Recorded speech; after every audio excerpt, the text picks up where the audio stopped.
ಪಡ್ಕೊಂಡ್ಬಿಟ್ಟ. యాకోబు తండ్రికి మోసం చేసి తన అన్న ఆశీర్వాదం పొందుకున్నాడు. ಆ ಪಡ್ಕೊಂಡ್ರೆ ಚೆನ್ನಾಗಿದ್ದ. వాడు పొందుకొని బాగున్నాడా? ನೋಡಿ 37ನೇ ಅಧ್ಯಾಯ 22ನೇ ವಾಕ್ಯ. 37వ అధ్యాయం 22ನೇ ವಾಕ್ಯ. 22వ వాక్యం. ಅಲ್ಲಿ ವಾಕ್ಯದಲ್ಲಿ ನೋಡ್ತೀವಿ, అక్కడ వాక్యంలో చూస్తే ಎಲ್ಲರೂ ಕೂಡ ಸಹೋದರರು ಬಂದು ಹೇಳ್ತಾರೆ, ಯೋಸೇಫನನ್ನ ಮಿರ್ಗವು ಬಂದು ಒಡೆದು ತಿಂದಾಕುದವು.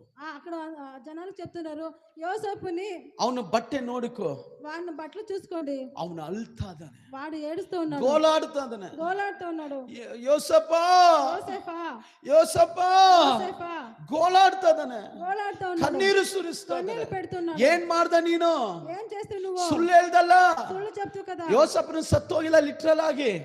ಯೋಸೇಫನ ಐಗುಪ್ತಲ್ಲಿ ಇದ್ದಾನೆ, ಆದ್ರೆ ಇವನಿಗೆ ಸುದ್ದಿ ಯೋಸೇಫನ ಸತ್ತು ಹೋದನು. ಸುಳ್ಳು ಹೇಳ್ದಲ್ಲ. ఆ సుಳ್ಳು చెప్పాడు కదా, యోసేపు చనిపోలేదు, కానీ వీనికి మాత్రం యోసేపు ಇವತ್ತು ಸುಳ್ಳು చనిపోయాడు. ಹೇಳಿ ಎಷ್ಟು